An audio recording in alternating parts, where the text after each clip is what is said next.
Ito'y sobrang pame-personal na ho. Eh di kung totoo to, hindi na ako naggagalaiti ng ganito. Pangako. Hahanapin na yan. Hi everyone! Maraming Pilipino ang natatawa dahil sa reaksyon ni Francis Leo Inidoro kung saan ay pinaghahanap na po siya at wanted pa. Sa video nito ay tingnan natin ang nakakatawang reaksyon ni Francis Leo Inidoro sa mga kumakalat tungkol sa kanya. Panoorin natin ang video na ito. Nagumpisa ang video na makita ni Francis Leo Inidoro ang isang post kung saan ay wanted siya. Hindi na ito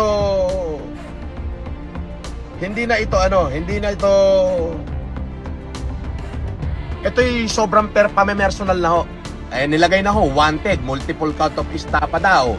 Nilagay yung address ko. Pero ang pagkakamali ni Genius, nakalagay dito, any information on the whereabouts of the said accused may be reported through this number 0945 mo. Ayon kay Francis Leo Inidoro ay hahanapin niya kung sino itong number na ito. Pero isa lamang itong trap kay Francis Leo Inidoro at hindi talaga totoo ang number upang mainis lang si Francis Leo Inidoro. Etong mga number na to, hahanapin na yan. Pangako. Hahanapin na yan. Kung sino man yung gumawa nito o nagkaso-kaso ng ganito, okay? Nilagay mo wanted, sobrang personalan na yan. Ngayon, sa sobrang takot mo at nag-post po Genius Vlog, in-screenshot mo, ikaw rin yun! In-screenshot mo, sabay ipinost ng isang account mo, Friends of Genius. Diba? Ang galing. Maghahatid naman daw si Francis Leo Inidoro sa pintuan ng kadiliman. Ito ay dahil ang vlogger ang nagbunyag ng kalokohan ni Francis Leo Inidoro. Ngayon sinasabi ko sa iyo, yan, sobrang personalan na yan. Pagsasabayin ko na kayo ni Makabaho sa kulungan. Pero kung makikilala kita po, Genius, yung ipanalangin mo hindi ka namin makilala. Kasi si hiyahatid ko lang sa kulungan. Ikaw, hiyahatid kita sa pintuan. Animal ka. Walang iya ka. Sumabog naman si Francis Leo Inidoro dahil lang sa pagmamagandang loob ng kanyang supporter na kumalma lang daw itong si Francis Leo Inidoro. Kung di totoo, FLM, dapat di ka apektado. Paninira yan eh. Eh paano sa makakabasa niyan? Magpapaliwanag ako isa-isa?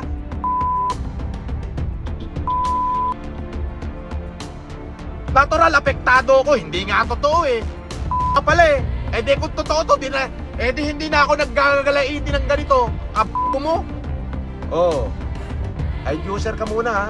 Hinamon naman ni Francis Leo Inidoro ng Inglisa ng netizen. Ito ay dahil napag-alaman na ang diploma pala ni Francis Leo Inidoro ay peke pala. Oy, si Colin, humihirit pa. MIT ka nag-aral, ka naman. Oy, paano mo nalaman? Bakit? Marunong ka mag-dibay-dibay? Ka mag-English, sabi sa, bakit ikaw marunong? Mag-English ka nga. Let's do this. Ano? Mag-English ka nga. Ano, Colin? Mag-English ka. You don't know English speaking, okay.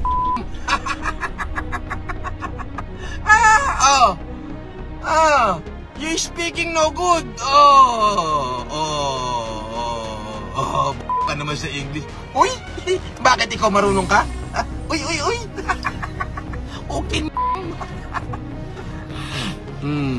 Mapapansin naman na tila mali ang grammar ni Francis Leo Inidoro na I'm arrived.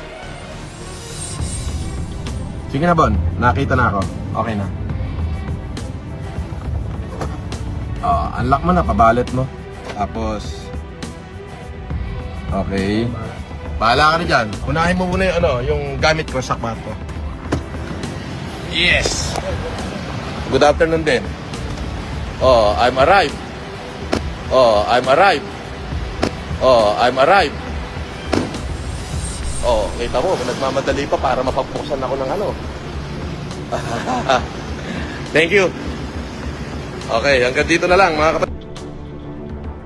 Pinaramdam naman ni Francis Leo Inidoro ang kanyang hangin kay Rendon dahil hindi naman daw siya papayag na ganun-ganunin ang kanyang staff.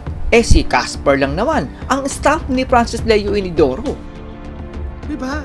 Napanood ko yung video, dinurudor. Sino ka? Anong pinagmamalaki mo? Ganun eh. Labador. Ganyanin mo isa sa mga staff ko. Babasagin ng staff ko yung mukha mo. Oo.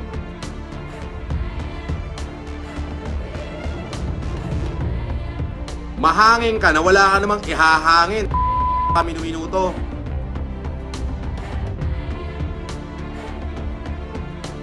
Diba?